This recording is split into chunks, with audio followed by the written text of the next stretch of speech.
செய்யாதே. அவர்கள் தங்கள் பலனை அடைந்து தீர்ந்ததென்று மெய்யாகவே உங்களுக்கு சொல்லுகிறேன்.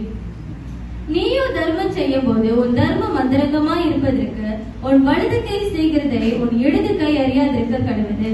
அப்பொழுது அந்தரங்கத்தில் பார்க்கிற உன் பிதாதாமே உனக்கு வெளியரங்கமாய் பலனளிப்பார். அன்றையும் நீ ஜெபம் பண்ணும் போது மாயக்காரரை போல் இருக்க வேண்டாம்.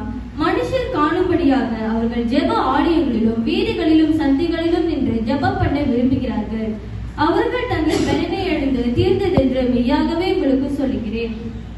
நீயோ ஜெபம் பண்ணும் போது உன் அறை வீட்டுக்குள் பிரவேசித்து உன் கதவை பூட்டி அந்தரங்கத்தில் பார்க்கிற உன் பிதாவை நோக்கி நீ ஜெபம் பண்ணு.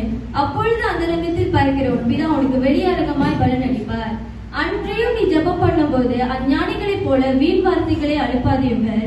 அவர்கள் அதிக வசனிப்பினால் தங்கள் ஜெபம் கேட்கப்படும் என்று நினைக்கிறார்கள். அவர்களைப் போல நீங்கள் செய்யாதீர்கள். உங்கள் பிதாவை நோக்கி நீங்கள் வேண்டிக் கொள்வதற்கு முன்னமே அவர் என்னது தேவை என்று அவர் அறிந்திருக்கிறார். நீங்கள் ஜெபம் பண்ண வேண்டிய விதமாவது, பரமண்டலத்தில் இருக்கிற எங்கள் பிதாவே, உம்முடைய நாமம் பரிசுத்தப்படுவதாக, உம்முடைய ராஜ்யம் வருவதாக, உம்முடைய சித்தம் பரமண்டலத்தில் செய்யப்படுகிறது போல பூமியிலும் செய்யப்படுவதாக. எங்களுக்கு வேண்டிய ஆகாரத்தை இன்று எங்களுக்கு தாரும். எங்கள் கடனாளிகளுக்கு நாங்கள் மன்னிக்கிறது போல எங்கள் கடன்களை எங்களுக்கு மன்னியும். எங்களை சோதனைக்கு உட்பட பண்ணாமல் தீமை நின்று எங்களை ரட்சித்துக் கொள்ளும். உம்முடைய ராஜ்யம் வல்லமை மகிமையும் என்றென்றைக்கும் உம்முடையவர்களே. ஆமென் என்பதே.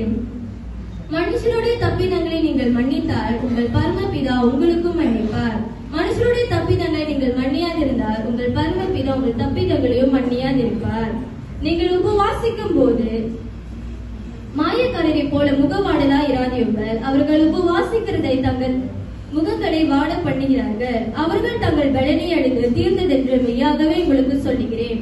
நீயோ உபவாசிக்கும் போது அந்த உபவாசம் மனுஷருக்கு காணப்படாமல் அந்தரங்கத்தில் இருக்கிற உன் பிதாவுக்கே காணும்படியாக உன் தலைக்கு எண்ணெய் பூசி உன் முகத்தை கழுவு. அப்பொழுது அந்தரங்கத்தில் பார்க்கிற உன் பிதா உனக்கு வெளியரங்கமாய் பலனளிப்பார்.